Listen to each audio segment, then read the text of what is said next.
अभी एक बात अनुभव में आ रही थी कि भाव धारा में बहते हुए हम सबके भीतर, हम सबके बीच में प्रेम रूपी परमात्मा का प्रागट्य होता है। अभी सब भाव विभोर थे, भावधारा में बह रहे थे सब। तो देखो, हृदय में प्रेम प्रकट हो रहा था, वाणी में प्रेम प्रकट हो रहा था जो गा रहे थे, और सभा में भी पूरा प्रेम का वातावरण हो गया। तो इसका मतलब हुआ कि जब हम भावधारा का आश्रय लेते हैं, हम भाव में भीगते हैं, तो हमारे अंदर प्रेम का प्रागट्य होता है। जो प्रेम परमात्मा का स्वरूप माना जाता है। अगर अभी आपसे पूछेंगे परमात्मा का स्वरूप क्या है, तो हम सबके पास एक ही अनुभव है, प्रेम स्वरूपम। प्रेम स्वरूप भी है, अनिर्वचनीय भी है, कहा नहीं जा सकता, अनुभव स्वरूप है। जैसे हम परमात्मा को डिफाइन नहीं कर सकते, प्रेम को भी डिफाइन नहीं कर सकते। अभी आपको अपना प्रेम हमें बताना है, कहोगे बहुत प्यार है मेरा आपसे, फिर उस प्रेम में गा लोगे, उस प्रेम में नाच लोगे, उस प्रेम में कोई रोज़ गिफ्ट दे दोगे। लेकिन प्रेम को परिभाषित करना मुश्किल है, क्योंकि ये परमात्मा का स्वरूप है, ये अनिर्वचनीय है। इसको अनुभव तो किया जा सकता है, कहा नहीं जा सकता है। कहने की कोशिश करो तो बल्कि उलझन ज़्यादा बढ़ जाती है।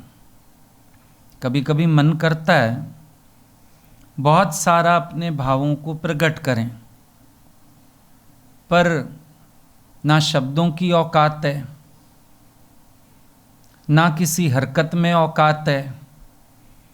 हृदय का भाव तो भाई हृदय का है, अनिर्वचनीय है।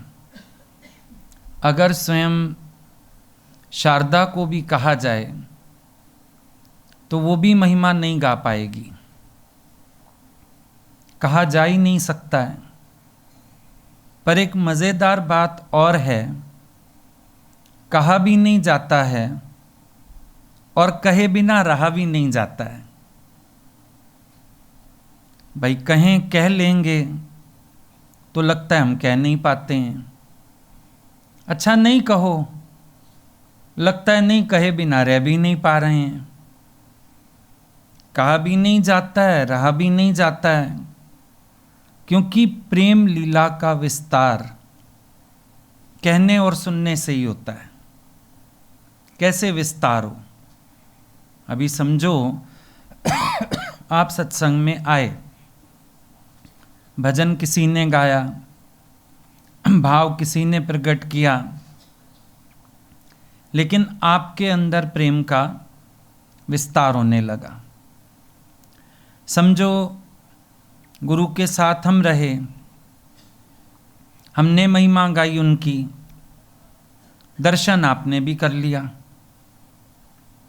आप वहाँ थे नहीं, पर आप सत्संग के बाद बताते हो, जब आप बता रहे थे ना, हमें लगा हम भी वहाँ पहुँच गए,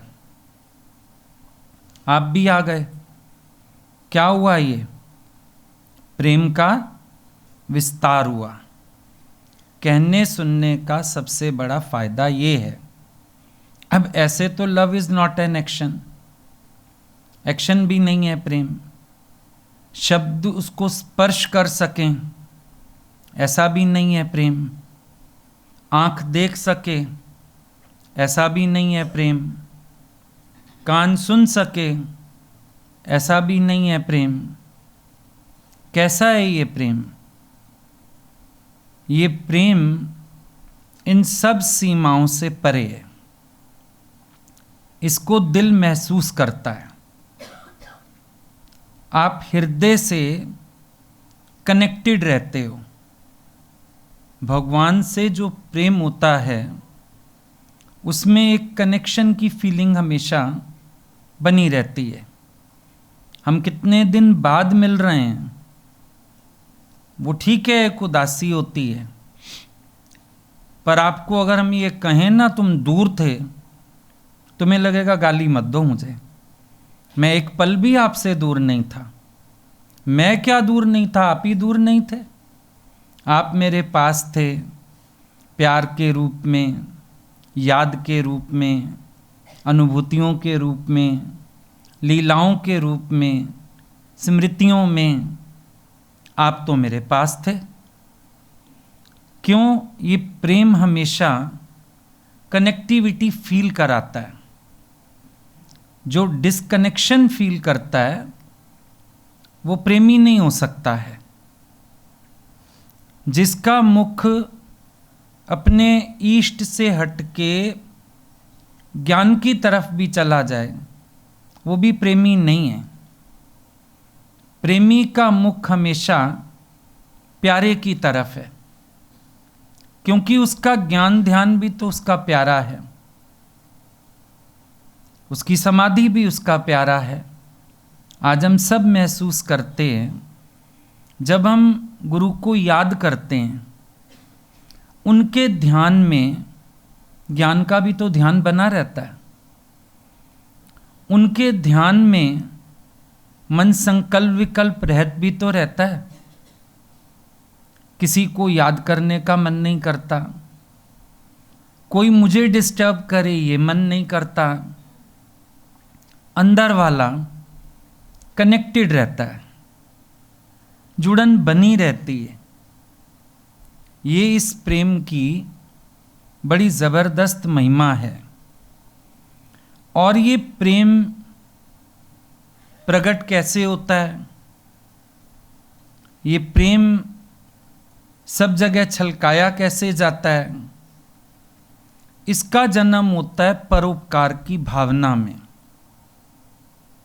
जब हमारे अंदर एक भावना होती है ना, सबको मिले तेरी रहमतें, सबको मिले तेरी बख्शिशें, सब खुश हो जाएं, सब इस रस का पान करें, ऐसी भावना में इस प्रेम का विस्तार शुरू होता है। देखो, बीज रूप में ये प्रेम सबके अंदर पड़ा हुआ है, कोई डाउट नहीं। ना हो तो प्रकट भी कोई ना कर सके। बीज रूप में प्रेम सबके भीतर है, लेकिन कोई चाहिए होता है जो इसको प्रस्फुटित कर सके, प्रकट कर सके। अब जो प्रस्फुटित करे मेरे हृदय में, उसके अंदर भी तो विस्तार की भावना चाहिए ना। अगले के अंदर भावना ही नहीं आएगी विस्तार की, तो वो क्यों करेगा? और विस्तार की भावना कहाँ से आती है? परोपकार की भावना से आती है। हालांकि हमारे सत्संग में इस शब्द का इस्तेमाल मना है। दादा भगवान को कोई कहता था आप परोपकार करते हैं, वो कहते थे मुझे गाली मत दो, मैं परी नहीं देखता हूं, परोपकार कहां से करूंगा? पर फिर भी कहने में एक शब्द आ रहा है कि किसी के घट में करुणा जागेगी तभी तो उससे कार्य शुरू होगा ना। आज गुरु के घट में करुणा जागी, उन्होंने विस्तार किया इस प्रेम का, तो प्रेम की इतनी बड़ी महफिल तैयार हो गई। कैसे तैयार हुई? ये उनकी करुणा का परिणाम है।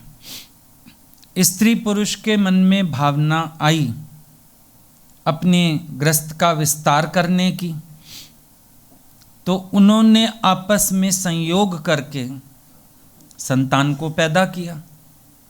विस्तार की भावना आती है ना, प्रेम के विस्तार की भावना आती है, तब काम बनता है। तभी देखो जो भक्त चरित्र हैं कहे नहीं जा सकते, सुनने में भी कितना सुन के भी कितना सुनेंगे, इंद्रियों के अविषय हैं। फिर भी कहने सुनने से क्या होता है? भक्त का चरित्र कहने सुनने से हम भक्त के नजदीक जा बैठते हैं और उनके प्रेम से हमारे अंदर प्रेम प्रवाहित होने लगता है। आज अगर हम लोग गुरुजी के पास बैठते थे और पूरा समय उनके मुख से गीता भगवान का प्रेम, उनकी महिमा कंटिन्यूस सुनते थे, उनके नज़दीक बैठे तो सुना, फिर यहाँ आके फिर कहना, फिर सुनना, पता ही नहीं चला कब ये प्रेम हम लोगों के भीतर प्रकट हो गया और कब उपासना हो गई, उपासन, नज़दीक आसन, कब अपने प्यारे के नज़दीक स्थान बन गया। हृदय गदगद होने लगा, खुशी आने लगी। लगता तो ये था हमारे अंदर प्रेम नहीं है, लेकिन गुरु ने ऐसा प्रेम बहाया कि आज बांटने का ही मन करता रहता है। वैसे भी एक बात है, इंसान कब बांटता है?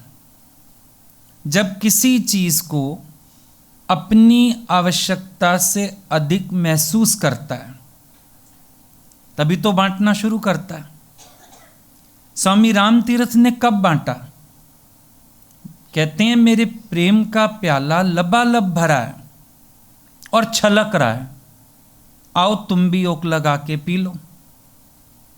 जब अपने अंदर प्रेम वाला सागर सयो अंदर ठाठा मारदा, जब अपने अंदर ये सागर हिलोरे लेता है, फिर लगता है चलो भिगाओ सबको, बांटो सब में।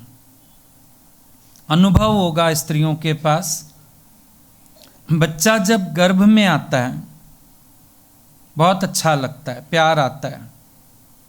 समय बढ़ने के साथ साथ तकलीफें बढ़ती हैं, भार बढ़ता है, और 8th 9th मंथ तक आते आते लगता है भगवान जान छुड़ाओ। अब लगता है भगवान छुड़ाओ, अब ये जन्म ले, मैं हल्की हो जाऊं। फिर वो बच्चा दूध पीता है, दूध पिलाना माँ की मजबूरी, नहीं तो भारी हो जाती है। गुरु प्रेम प्रकट करता है हृदय में। शुरू में तो अपने ही लिए रस आता है, धीरे धीरे गुरु निष्काम भाव भी क्योंकि अंदर डालता है, बांटने के बिना रहा नहीं जाता।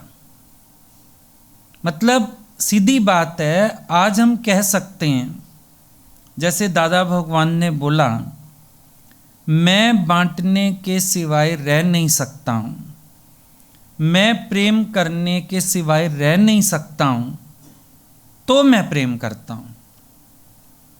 आज गुरु ने उस स्थिति में खड़ा कर दिया जहाँ प्यार करने के सिवाय रह नहीं सकते हैं।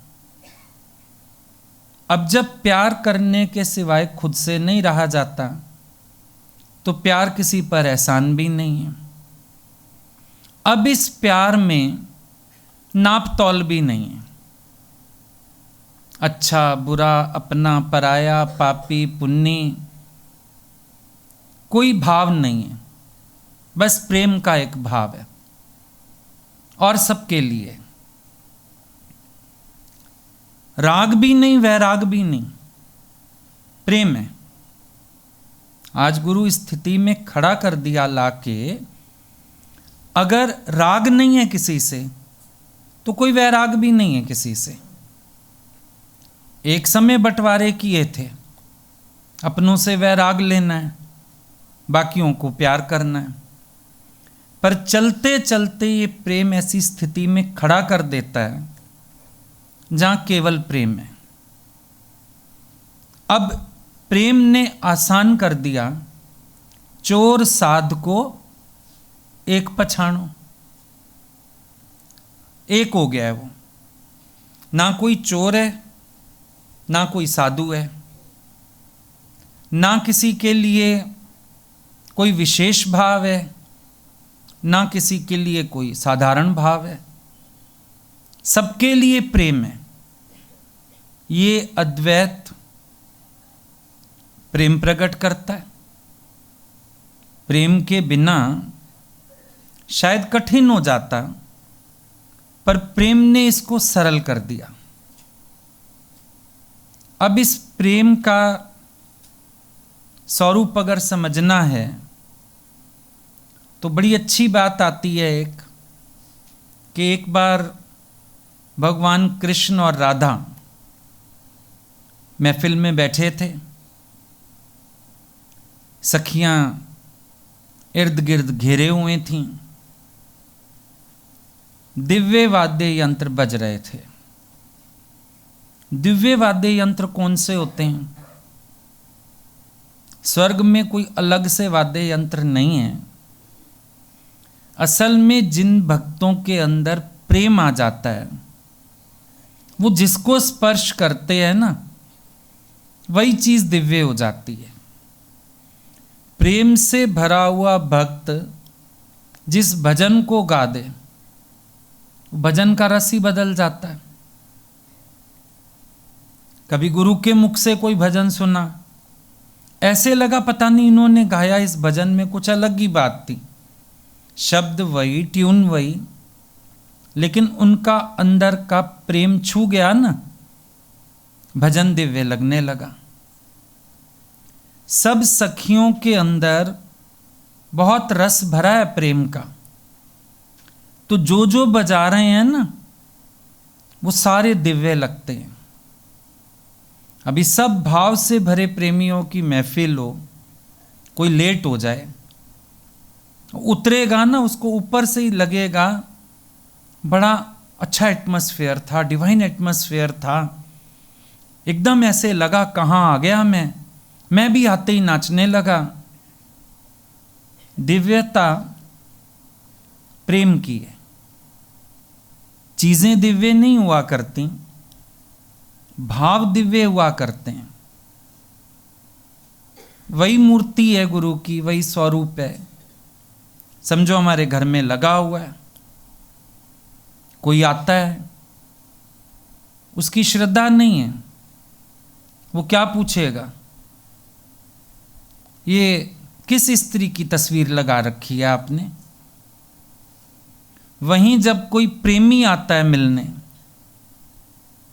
अरे भगवान का ये स्वरूप तो बड़ा प्यारा है, ये तो आपने हमें दिखाया नहीं कभी, ये बहुत अच्छा लग रहा है, आप मेरे लिए बनवा के देंगे एक? स्वरूप तो वही है, उनकी मुस्कान भी वही है, फोटो फ्रेम भी वही है। एक ने भाव से नहीं देखा, उसको कुछ समझ नहीं आया, और बता भी दें गुरुजी है तो वो सोचेगा गुरुजी ऐसे कैसे होते हैं, गुरुजी तो गेरू कपड़े वाले होते हैं, नहीं पल्ले पड़ेगी बात उसके। पर भाव वाले भक्त ने जो देखा, उसके अंदर भाव हिलोरे लेने लगा, उसके अंदर प्रेम हिलोरे लेने लगा। ये भावना की बात होती है। भावना नहीं है अगर, प्रेम प्रकट हो ही नहीं सकता। आज समझो किसी को गुरु तक भी आना है, भाव ही तो प्रेम प्रकट करेगा, और प्रेम इतना उछाल मारेगा वो बैठ नहीं सकेगा। पर भाव न दारद हो या साधारण हो, नहीं घर में काम था, पत्नी ने ये कह दिया, पति ने ये कह दिया, बच्चों ने ये कह दिया, मेहमान आ गया। जब भाव ही नहीं है, प्रेम कहाँ से उछाल मारेगा? भाई प्रेम वाला जो है, नदियाँ चीर के तो वही आएगा। नदियाँ कोई ज़रूरी नहीं आपके रास्ते में एक यमुना नदी पड़ती होगी।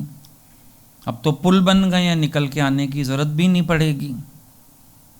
मन्ना ये जो बाहरी माया आ जाती है ना, जब ये सिमटती दिखे तुम्हें तो समझना प्रेम है। प्रेमी बहुत तेरे, प्रेम निभाने वाला कोई कोई।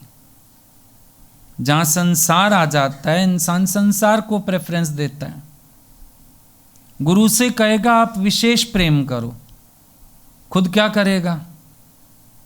खुद विशेष समय माया को देगा। गुरु कह रहे तुम आज हाजिरी भरो, तुम भरो नहीं। समय होगा तो आएंगे, ऐसे होगा तो आएंगे, फिर घर में झगड़ा हो जाएगा, फिर कोई नाराज हो जाएगा, फिर कोई जी गया, फिर कोई मर गया। तो ऐसों के प्रेम में दिव्यता नहीं होती है। जबकि प्रेम दिव्य हो, बाहरी प्रकृति बदल जाती है। कल भी किसी ने अनुभव सुनाया, बोला मन में था आने का भाव और 10 प्रोग्राम थे। बोला पता ही नहीं क्या चक्र चला, सब कैंसिल होता गया। लास्ट में घर वालों ने बोला आपको जाना है तो आप तो अपने सत्संग जाओ। प्रेम की दिव्यता, भावों की दिव्यता जिस माया को छू लेगी ना, वो माया भी परे हो जाएगी। और दिव्यता कैसे आए? जब पता हो मेरा प्रीतम कौन, जब पता हो मुझे निभाना किससे। जिसको निभाना ही पति और पत्नी से है, और उनकी रिश्तेदारियों में और उनके लेन देन में और उनके भय में जीना है, गुरु के योग्य कहाँ हो सकता है? वो इस प्रेम के तल को कहाँ छू सकता है? दिव्यता कहाँ है इस प्रेम की? जहां भाव सच्चा हो। भाव चाहिए। परोपकार की भूमि ऐसे तैयार नहीं हो जाती। मैं मेरा तो उजाड़ेगा ये प्रेम पहले, तभी तो परोपकार की भूमि तैयार होगी, नहीं तो कैसे? अब बड़ा रस आ रहा है, महफिल लगी हुई है, बड़ा आनंद हो रहा है, बड़ी मौज हो रही है, सब मगन है। कोई भगवान को पंखा कर रही है, कोई भगवान को भोग लगा रही है, कोई राधा जी को श्रृंगार कर रही है, कोई झूला झूला रही है। मतलब एक प्यारा सा माहौल बना हुआ है। इस माहौल के बीच ललिता सखी, उसके अंदर अचानक जग कल्याण का भाव आ गया।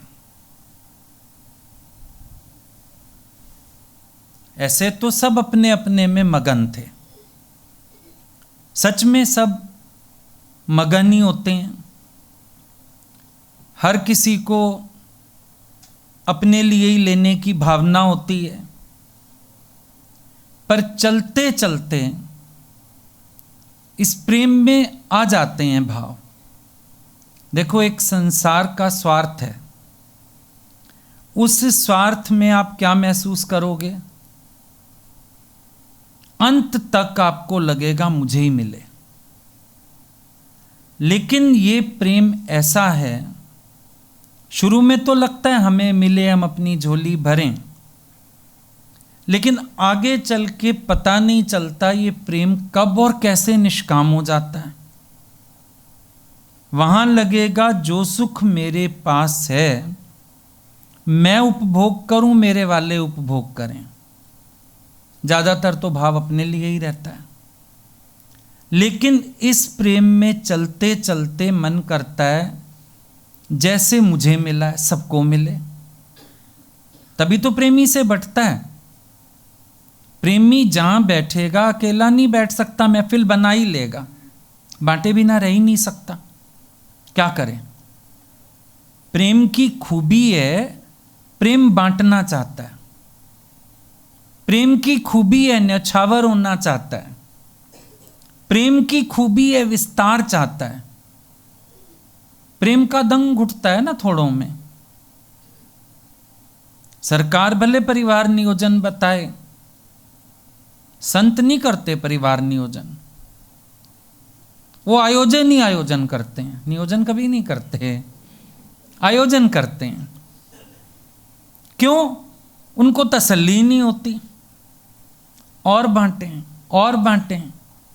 उनके अंदर जो प्रेम का सागर लहलहा रहा है ना, वो बार बार उनको उकसाता है, बांटो बांटो। ना तन की परवाह, ना मन की परवाह, ना धन की परवाह, अपने सुख की भी परवाह नहीं। बांटो, दो, सबके हित में लगो, सबको अट्रैक्ट करके डाल दो इस मार्ग पर। ये भावना होती है प्रेम की। अब ललिता सखी के अंदर अचानक से भाव आ गया। आपके अंदर भी आ जाता है। पहले आप खुद बढ़ते हो, फिर जब आपको सुख चैन मिलता है ना, फिर आपको लगता है सबको पकड़ के ले आऊं।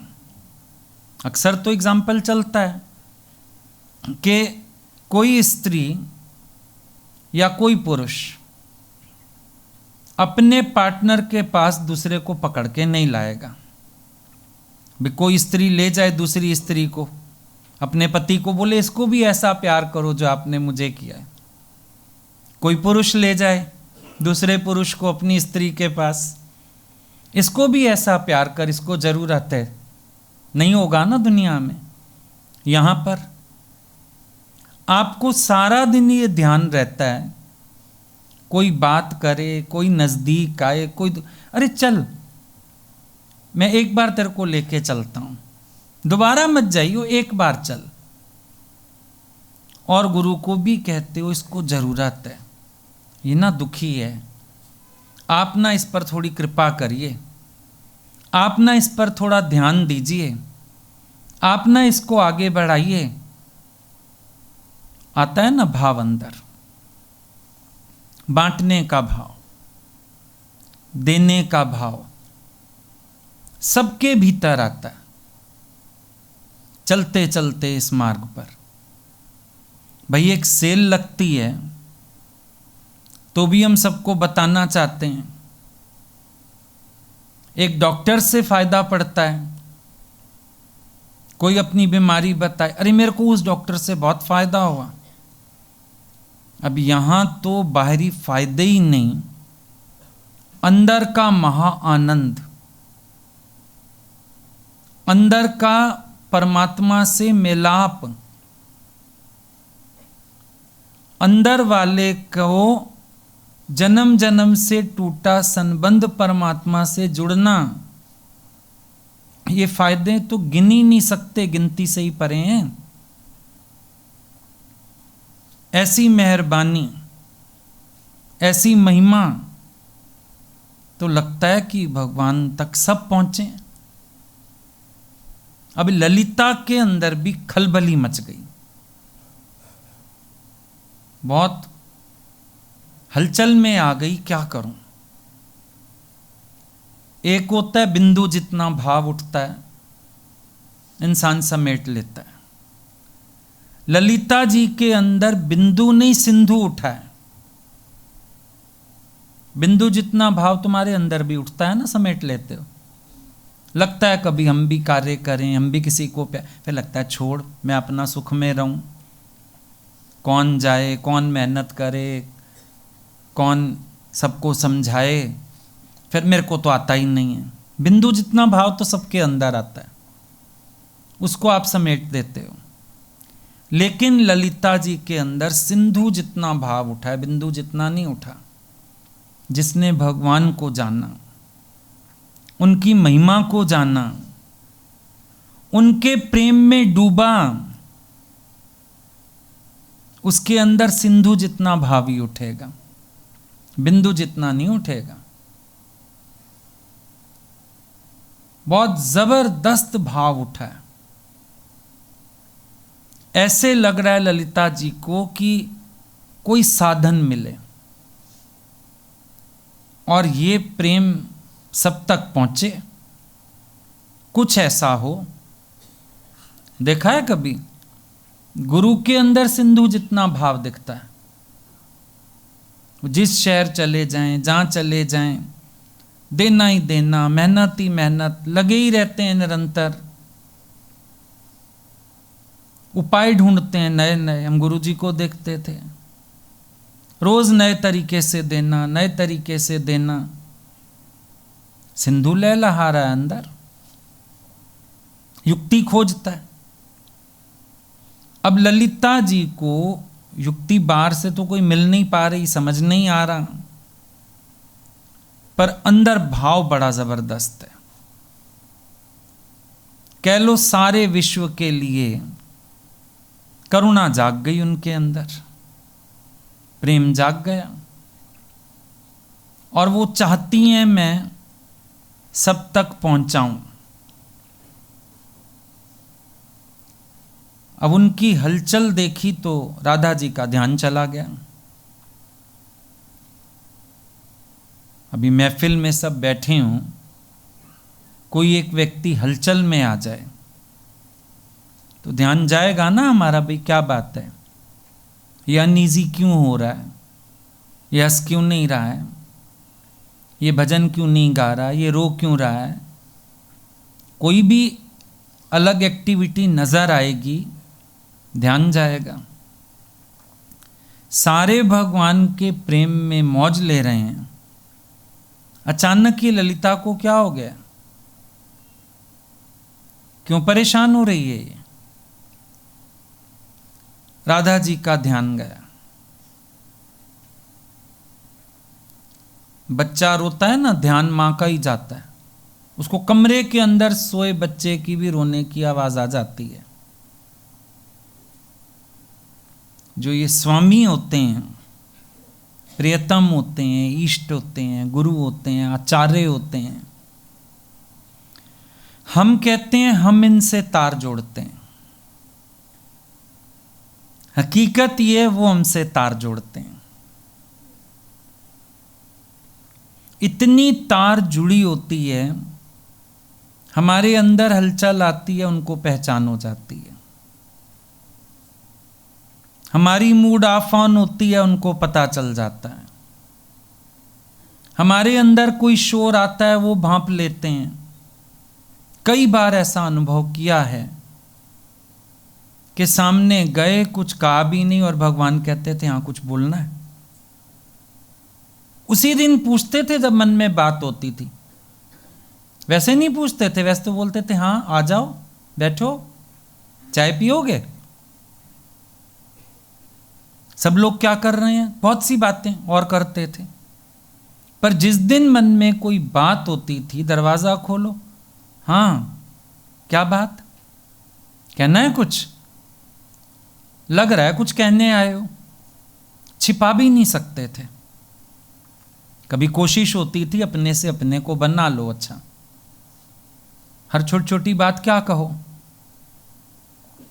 छिपा भी नहीं सकते थे, क्योंकि वो पीछे पड़ जाते थे। नहीं, कोई बात तो है, क्या कहना था, क्या हुआ, समझ में आता है। शायद एक मां भी किसी समय चूक जाए, ना पता चले, या पता चलने के बाद इग्नोर कर दे कि बड़े हो गए अब अपने आप बताओ। लेकिन ये जो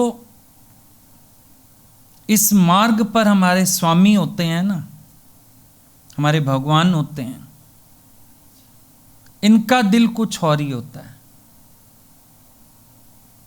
ये अपने प्यार से हमें जोड़ के चलते हैं, बांध के चलते हैं, और अपने प्यार से हमारी पालना करते हैं। ये पालना का एक रूप है। कई बार स्पष्ट नहीं अस्पष्ट बात कह देते हैं। कल तुम्हारे मन में ख्याल आया, आज उनकी वाणी में लहर आ जाएगी। सोच मत मैं तेरे संकल्प का साक्षी नहीं हूं, मैं जानता हूं तेरे अंदर ख्याल आया कोई। अचानक सॉल्यूशन देंगे, अचानक बात कहेंगे, पता चलता है कि तार मैं नहीं जोड़ के बैठा, ये जोड़ के बैठे हैं। मैं फिर भी कभी मन के अधीन हो जाता हूं। तभी रोया विवेकानंद। उसने कहा गुरु को कि मैं फिर भी बालक हो के नादानियां कर जाता हूं, पर आपकी महिमा, आपकी संभाल, क्योंकि उसके भी पांव लड़खड़ा रहे थे ना, पवारी बाबा के पास जाऊं। रामकृष्ण ने एहसास कराया, क्या नाही घर तेरे। जब मैंने अपना आधार छुड़ाया, अब तो ये नए संतों के आधार लेने चल दिया। जागृति किसने दी? तभी बोलते हैं कोई नजदीक जाएगा ना गुरु के, तब वो समझेगा उनकी करुणा, उनका प्यार, उनका हृदय। लोग कहते हैं हमारे गुरु ने एक करामत दिखाई, हम कहते हैं हम गिनती नहीं करवा सकते। हम लोगों का जीवन ही चमत्कार बन के रह गया। हर मोड़ पे तो हम लोग एक अलग चमत्कार देखते थे जिसमें मायावी फायदे नहीं, आध्यात्मिक उन्नति होती थी। और उनको समझना और उनसे जुड़ना और उनकी करीबी, ये सब महसूस किया, कदम कदम पे महसूस किया। तबीयत रामकृष्ण की खराब है, लड़का बाहर जा रहा है, गुड़ लेने के लिए चाहिए था, ठंड में गया, वो लौट के आ रहा है, जो उठ नहीं सकते थे बिस्तर से, शॉल लेके दरवाजे पे खड़े हैं। आते ही उसको उड़ा दी, ठंड है बाहर, ठंड है। सतगुरु सिख की करें प्रतिपाल, सेवक पर गुरु सदाई दयाल। हम खो सकते हैं किसी महफिल में, वो सुजागे। सारे खोए हुए हैं, राधा रानी सुजाग हैं। मेरे एक भक्त के अंदर हलचल हो रही है, इसको क्या बात है, क्या परेशानी है, क्यों इसका मुंह उतर रहा है, क्यों इसकी आंखें भरी हुई हैं। राधा जी का ध्यान उसकी तरफ है, किसी को पता नहीं, उसने कहा भी नहीं, अर्जी भी नहीं लगाई, दरखास्त भी नहीं की, पास भी नहीं आई, सब कुछ एज इट इज चल रहा है। लेकिन राधा जी अपने स्थान से उतर के, बड़प्पन इसको कहते हैं, जो बड़प्पन गवा के छुटपन तक आ सके, असल में बड़ा वही बड़प्पन उसी का, जो बड़प्पन रखे और बड़प्पन को कायम बनाए रखे, अटल टोप पहन ले, वो छोटा ही कहलाता है। राधा जी नहीं कहती उसको आ, इधर आ, बता क्या बात है, ऐसा कुछ नहीं कहती। अपनी जगह से उतर के उसके पास पहुंचती हैं। वैल्यू हम भगवान की करते हैं, भगवान हमारी वैल्यू करते हैं। हम भगवान को अपना कहते हैं, भगवान हमें अपना कहते हैं। हम उनको प्यार करते हैं, वो हमको प्यार करते हैं। यही तो इस प्रेम की महिमा है। जिस दिन तेरा मन कहे ना भगवान मुझे प्यार नहीं करता, समझ लेना तुम्हारी तरफ से प्यार टूटा है। भगवान को दोष मत देना, वो तो एक बार प्यार करते हैं तो करते ही जाते हैं। भगवान ने बोला था बकरार को, मैं तो दोस्ती करता नहीं, कर लूं तो तोड़ता नहीं। बड़ी सीधी बात है, आसानी से मैं सबको अपना दोस्त नहीं बनाता। पर एक बार दोस्ती कर ली तो फिर मैं दोस्ती तोड़ता नहीं हूं। तो ये कभी इल्जाम मत लगाना भगवान पे, उन्होंने मुझे छोड़ दिया। तुम्ही ने उनको छोड़ा होगा, माया में फंसे होगे, उनका प्यार मेरे से कम हो गया। गलत, तुम्हारा प्यार कम हुआ होगा, तुम्हें ये महसूस होने लगा। महसूस तो मन करवाता है ना। भाव धाराओं में तुम बहते रहो, भगवान प्रकट ही प्रकट है। पर जब भाव धाराएं अपने अंदर की सूख जाएं, मन 10 दिशाओं में, क्योंकि मन है तो सकामी, स्वार्थी, कई बार दुख से आते हैं, परेशानी से आते हैं, फिर चैन मिल जाता है तो लगता है अब गुरु की भी ज़्यादा ज़रूरत नहीं है, अब अपना संसार संभालें, आना जाना करें, माया वाले लोगों से मिलें, रिश्तेदारियां निभाएं, व्यवहार निभाएं। ये अपने अंदर गड़बड़ आती है और लगता है जैसे भगवान की तरफ से कोई तार टूट गई है ना। उनका प्यार तो माता को माता हुई है क्या कभी? सांसारिक माता को माता नहीं होती, भगवान कहां से हो जाएगा भाई? तो कभी मन में ऐसा ख्याल आए, जांच अपनी कर लेना। क्या मेरा दिल अभी ऐसा उदास होता है? क्या मुझे ऐसा आकर्षण है? क्या मैं उनके बिना नहीं रह सकता हूं? तुम्हें सवालों के जवाब अंदर से मिल जाएंगे, पूछने की भी जरूरत नहीं पड़ेगी। तो राधा जी उठ के गई उसके पास, पूछा ललिता क्या बात है? कहती है मन में एक भाव है, आप कहें तो कह दूं। राधा जी हंस पड़ी, बोला भाव है, इच्छा है? बोला आप मन को जानने वाली हैं, इच्छा है, कहें तो कह दूं। कहो, क्यों नहीं कहो। बोला ऐसा है कि जो अमृत हम सारे यहां पी रहे हैं अभी, अगर इसकी एक बूंद भी धरती पे बरसा दी जाए तो जीव मात्र धन्य हो जाएगा। हम सब तो आपके साथ बैठे हैं, नित्य पी रहे हैं, दिन रात पी रहे हैं इस प्रेम रस को, पर मेरे मन में एक भावना हुई है कि इसकी एक बूंद बरसाई जाए संसार में, ताकि सब लोगों को फायदा मिले। सतगुरु मेरा प्रेम का सागर, बूंद से भर दी दिल की गागर। ललिता जी नहीं कहती कि सारा का सारा दो, कहती है एक आधी बूंद बरसा दी जाए, सबका कल्याण हो जाएगा। मेरे मन में ऐसी भावना आ रही है। राधा जी मुस्कुरा दी, मौन स्वीकृति दी, बोले तुम्हारी भावना अवश्य पूरी होगी। जब कोई शुद्ध संकल्प करता है,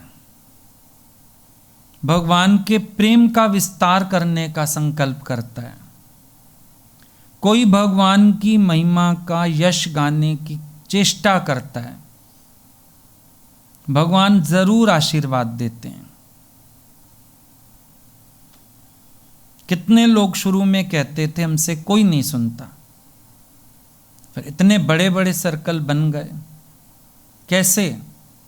आशीर्वाद मिल गया ना, कृपा हो गई ना, भगवान की कृपा हो गई। अब बात ये उठी कि कैसे इस बूंद को धरती तक भेजा जाए। राधा जी ने देखा कृष्ण जी की तरफ, कृष्ण जी ने राधा जी की तरफ देखा। ललिता को लगा आंखों आंखों में कुछ बातचीत हो गई है। बातचीत क्या हुई थी? बातचीत ये हुई कि ये जो प्रेम है, ये जो रस है, इस रस की अनन्या अधिकारिणी वंशी है। अगर इस रस का दान करना है ना, वंशी को भेजना पड़ेगा, और कोई ये काम नहीं कर पाएगा। वंशी जाए, वंशी अवतार ले, तो लोगों का कल्याण हो सकता है। क्योंकि जो रस इसने पिया है ना, बांसुरी ने, और जो इसको सब उस रस का अनुभवी की बात ही असर करेगी। ये अनन्या है, ऐसी अन्य और कोई नहीं है जिसने सारा रस पिया हुआ है। इसको भेज सकते हैं। ये उन दोनों ने आंखों आंखों में बात की। अब इनकी बात तो हो गई। अब कृष्ण जी ने बड़ी बेबस आंखों से राधा की तरफ देखा। बेबस क्यों है आंखें? बांसुरी का वियोग हो जाएगा? नहीं, कृष्ण रह सकते हैं बांसुरी के बिना, बांसुरी नहीं रह सकती उनके बिना। बेबसी ये है,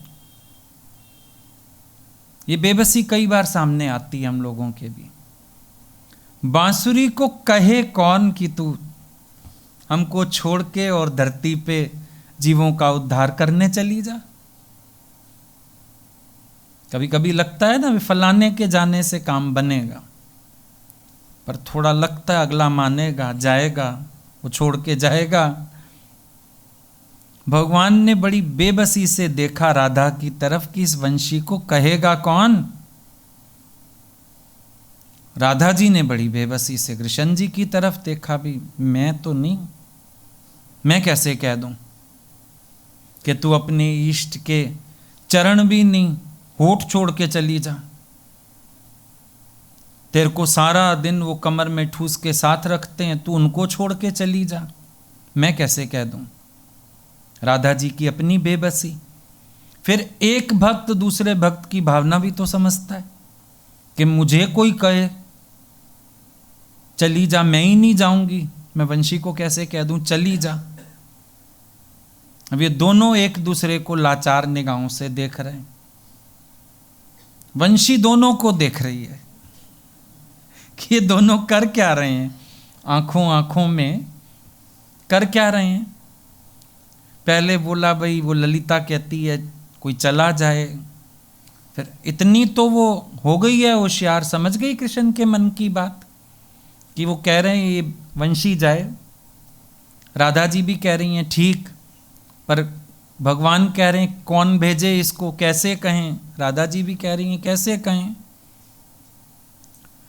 वंशी समझ गई भगवान के मन की बात भी और भगवान के असमंजस की बात भी।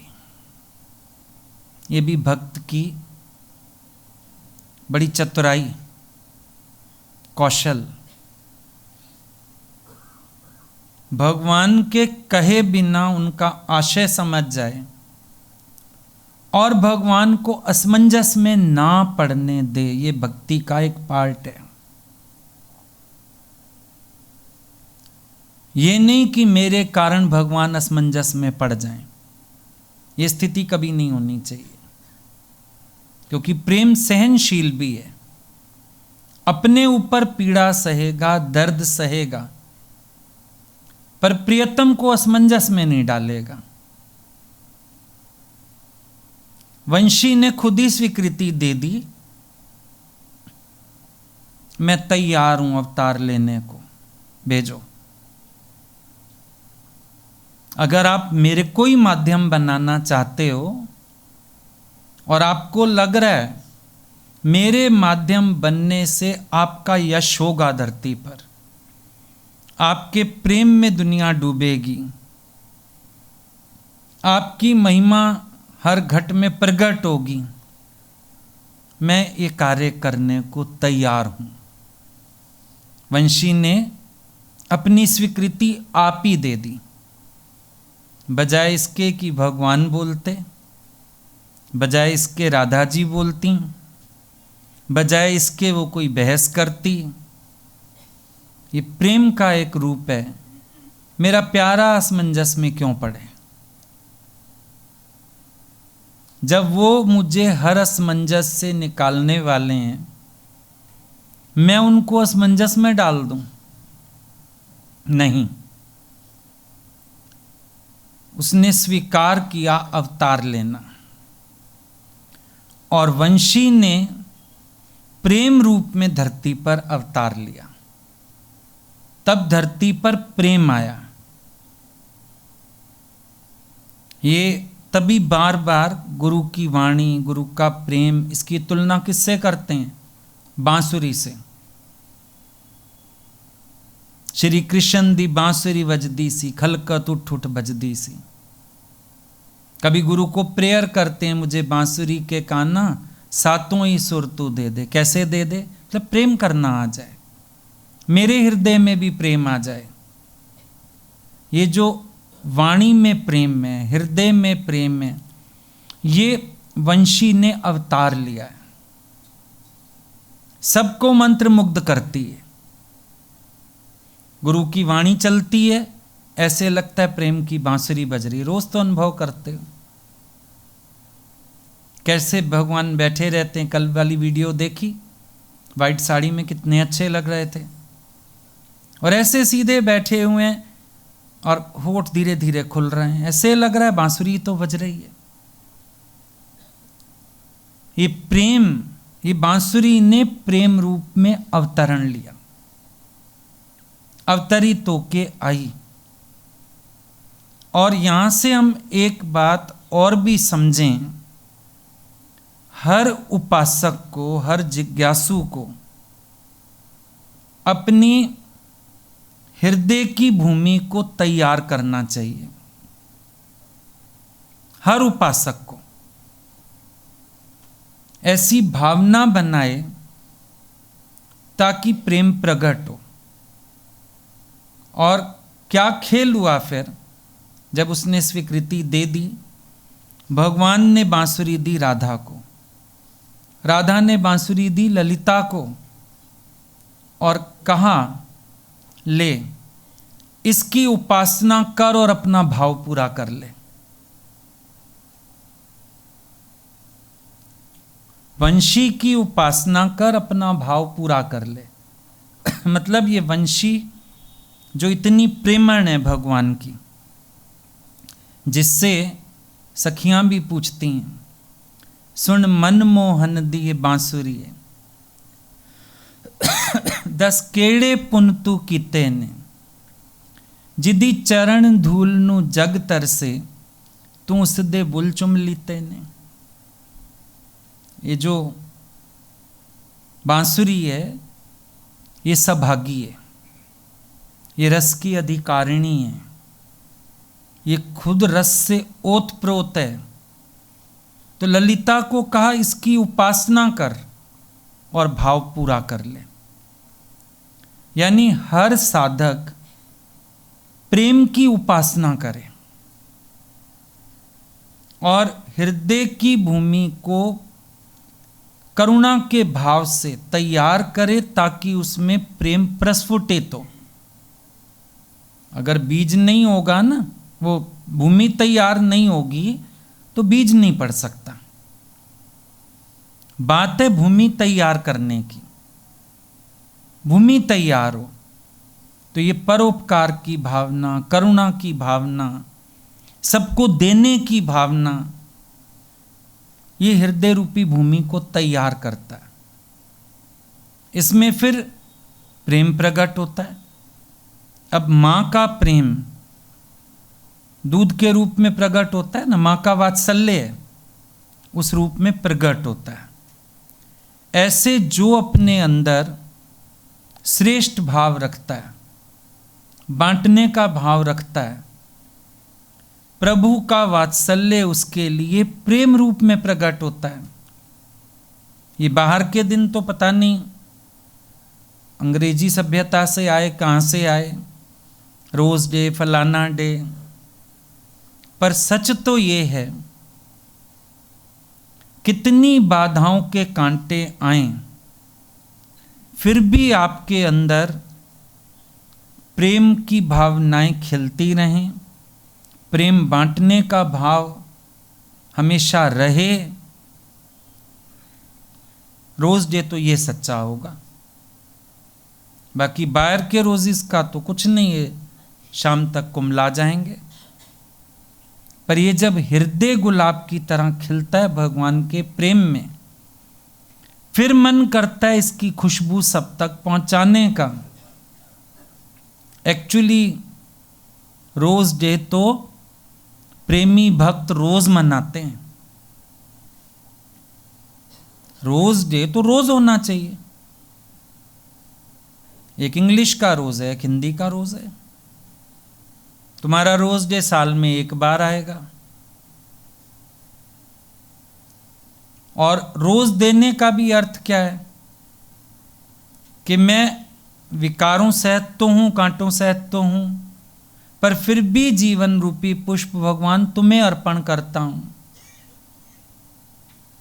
यही अर्थ है उसका भी। लेकिन भगवान रख के क्या करे? तुम बोलते हैं तन मन धन गुरु तेरा। गुरु कहता है मैं रख के क्या करूंगा? तन को लगा दे हरि भक्ति के काम में, मन भी रख सबके कल्याण में, सबके अंदर प्रेम प्रकट करने में। आने जाने में जो धन खर्चा होगा वो मेरे ही अर्पण हो रहा है। ऐसे मनाओ ना रोज प्रेम का दिन। प्रेम का दिन हो, हमारे अंदर प्रेम की भावना जागे, प्रेम बांटने की भावना जागे, प्रेम लुटाने की भावना जागे, सबको प्रेम में डुबाने की भावना जागे। मजा तो इसमें। वंशी ने प्रेम रूप में अवतार ले लिया, कितना बड़ा परोपकार है। अच्छा, ललिता का तो भाव उठा, पर वंशी को देखो। कई बार होता है ना, कोई हमारा नाम प्रपोज कर दे, हम चिढ़ जाते हैं, भैया तेरा एरिया है, तू जा, मेरा नाम क्यों ले रहा है? वंशी ने ललिता से शिकायत नहीं की, भैया परोपकार की भावना आ रही है, जाओ कराओ निष्काम। लेकिन भगवान को लगा वंशी जैसा काम कोई नहीं कर पाएगा। वंशी को भेजा गया, प्रेम रूप में अवतार हुआ, प्रेम रूप में प्रागट्य हुआ, और वो प्रेम का विस्तार होना शुरू हुआ। ये तुम देखना, कह सुन नहीं सकते हम प्रेम को, पर आज प्रेम की महिमा जानने से, प्रेम का अवतार जानने से, प्रेम का स्वरूप जानने से हम प्रेम के करीब आ रहे हैं। कितनी बड़ी भावना है। अपने अपने लिए प्रेम हम सबके अंदर है, लेकिन कितनी विशाल भावना, कितनी बड़ी भावना कि सबको देने के लिए इतना बड़ा बलिदान, इतनी बड़ी कुर्बानी। प्रेम लेने का नाम नहीं, प्रेम देने का नाम।